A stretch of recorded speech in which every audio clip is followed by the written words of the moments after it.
So the buyers are coming back shortly, more inventory is coming, and the interest rates are staying where they are.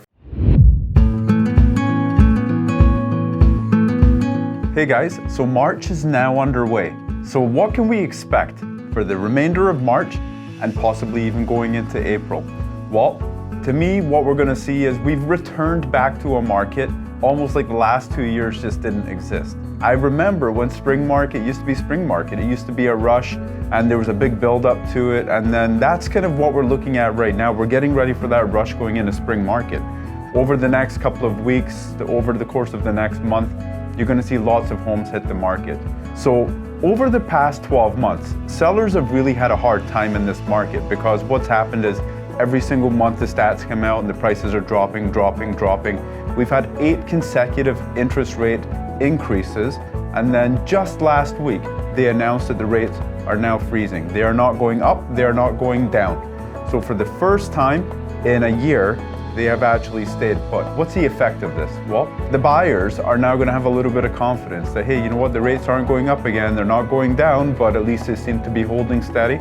That's a good thing. So now there's a bit of stability there for buyers, a little bit of confidence for them to get into the market.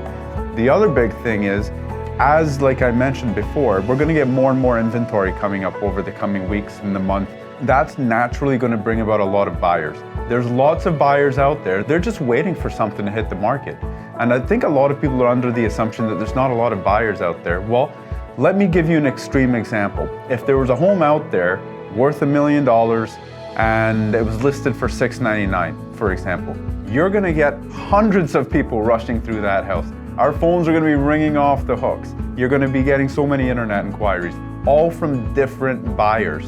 So that means they're out there. They're just waiting for the right property or the right deal to come up. That was an extreme example. We're likely not going to see that.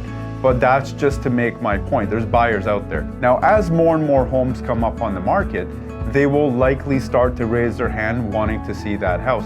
There's just nothing out there for them possibly at this point for them to look at. The other thing is too, for many buyers, many of them are trying to time out a closing based on the school term.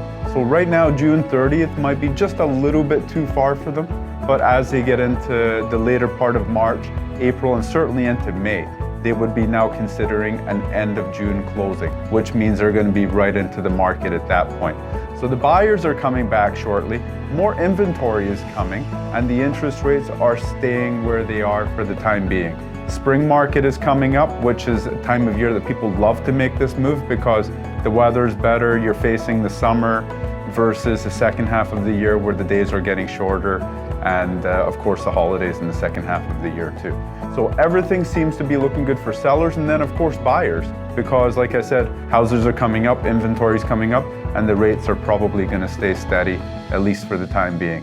Hope that helps, guys. There's my forecast for the coming weeks and possibly even the next month. See ya.